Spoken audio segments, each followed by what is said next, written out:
No one tells you this, but a lot of guys lose money not because of bad strategy, but because of who they become when no one's watching.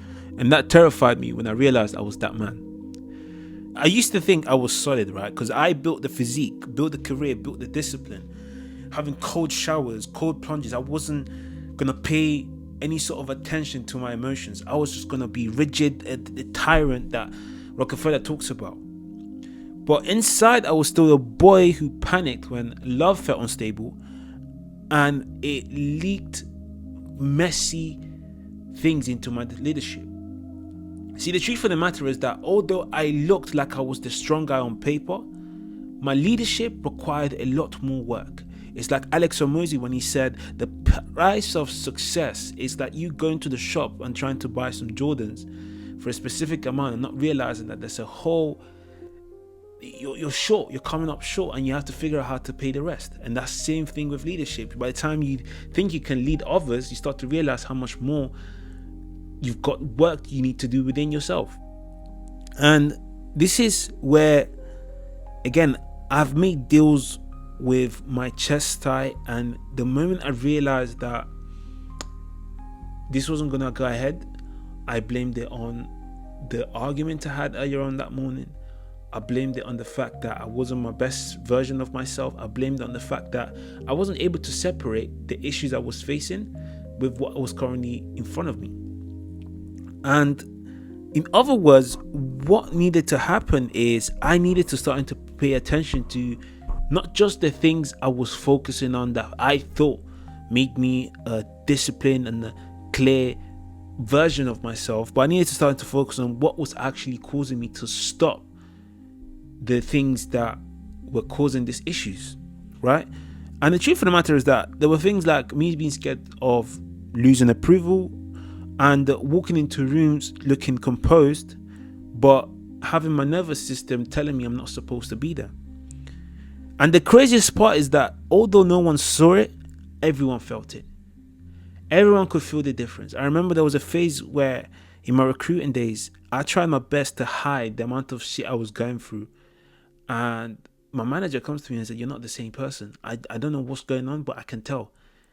And this is where I understood that a lot of us don't realize the real threat to this until we take success at a small glimpse, we achieve some of it, and then we realize how important our state of mind or emotional state is. And not being able to have control over that is probably your biggest enemy. And in this video, I'm going to show you how to regain that so that this never becomes an issue for you again. When your relationship feels unstable, your mind stops thinking like a leader and it starts thinking like a survivor. I'm going to say this again. When your relationship within yourself, within other people, whoever has access to a connection that you value, and it's unstable, you automatically go from, I want you to imagine there's like a temperature in the room, and you start entering extreme temperatures where extreme measures need to be implemented. So the connection is about to detach, you go into extreme cold, and now there's like an autopilot that takes over and it says, we need to survive this. And what your body does in that process is your breath shortens, your tone sharpens, your clarity drops, your patience evaporates, and standards, forget about standards, it doesn't matter. But what you need to understand is that this isn't something your business coach can fix.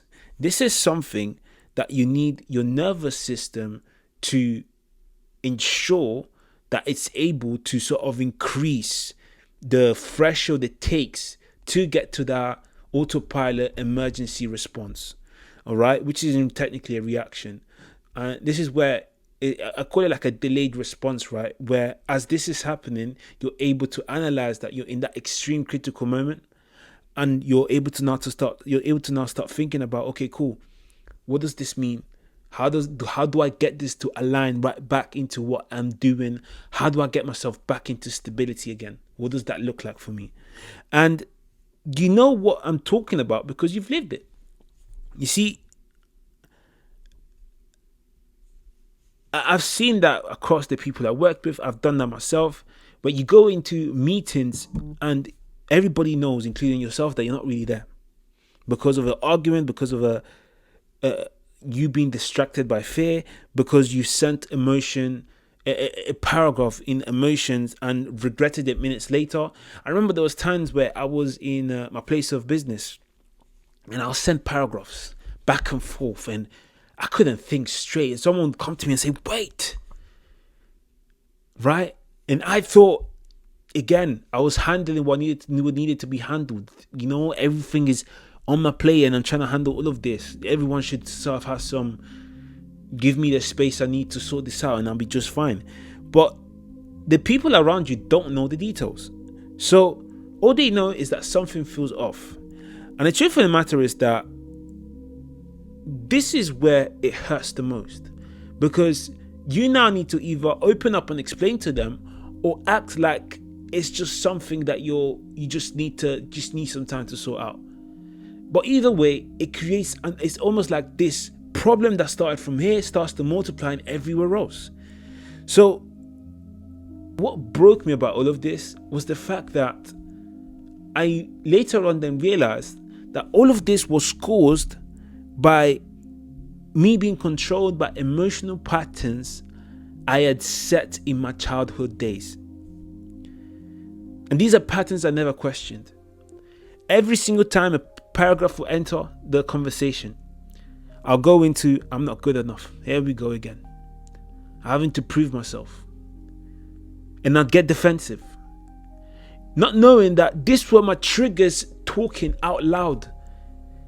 They had stepped in and the connection thermometer had gone into extreme levels. So it just needed to survive. And I don't know about you, but humans are the worst when they're in survival mode. They don't care about anybody else. They just need to live to see another day.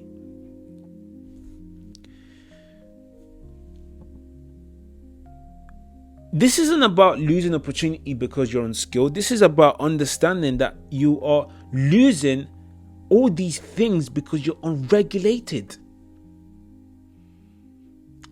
And I made a video on resetting your nervous system, right? But I want you to understand that you're a governor. You're a steward. If you're a Christian, you're a steward. God has told you, this is your vessel, handle it, take care of it, multiply, dominate, do whatever you have to do with it. But do not come back empty-handed. You better do something productive with it. And when we look at our situation, right, and we now understand that we're the governors. Imagine you're the CEO, which you are, of your own body.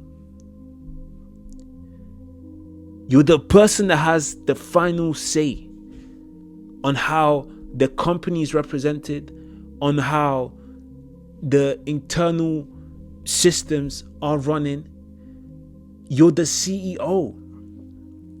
Yet here you are misusing your company and expecting the company outside to perform.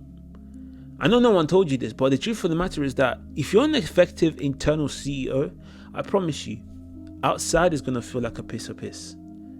Why? Because you're calm within. The moment you're calm within, you're going to start to understand that whatever's happening outside isn't happening to you. It's either happening for you or just happening. It doesn't have to be attached to you. And that was the biggest game changer for me, that things just happen. Whether they happen to me or for me is according to the story I tell myself. But the story can only resonate with me based on the connection I'm building with this story. So I built this 3R system because I needed a way out. Not theory, not therapy. It's a real system that allows me to get back into stability, making clear decisions, moving accordingly, being able to understand how to protect my authenticity while still being able to operate at high levels. And this is the recalibrate, rebuild, and reframe. So recalibrate your identity, rebuild embodiment. So in this work, I take whoever works with me through understanding how to embody confidence under pressure. So we're going to understand what's stopping you or letting go or putting you in those extreme levels of survival when things are not going to plan. And we're going to remove those levers and allow you to sort of get into spaces of confidence at high pressure levels that maintains the clarity and allows you to make wiser decisions. And then we're going to talk about reframing your leadership, understanding how to position yourself so that you're actually respected, not because other people respect you, but because of the identity that you've now established for yourself. So when you establish the inside, your entire life organizes itself. Your tone changes, your parents, this deepens, your woman relaxes, your decisions are much sharper, and opportunities stop slipping through your fingers.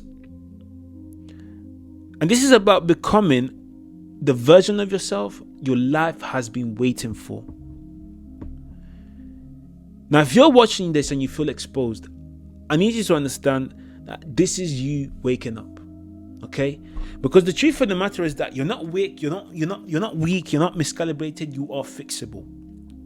You need structure, you need clarity. You need a system that doesn't fall apart when life falls apart. And if you know this private chaos is already costing you a lot more than you're able to handle or admit, this is your chance. Book a call down below in the link, or again, email me saying you're looking for a one-to-one and I'll take you through the consultation myself.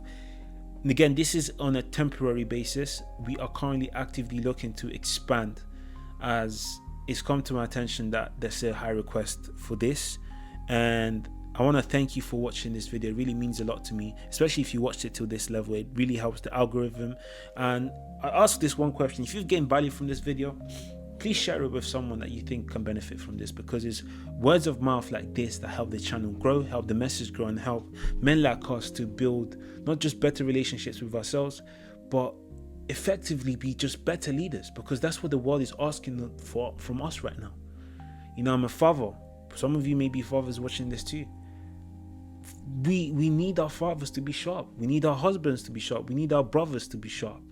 And if this video allows other men like yourself to do that, please share it with them. Okay? Right. I really hope this video has resonated, and I'll see you in the next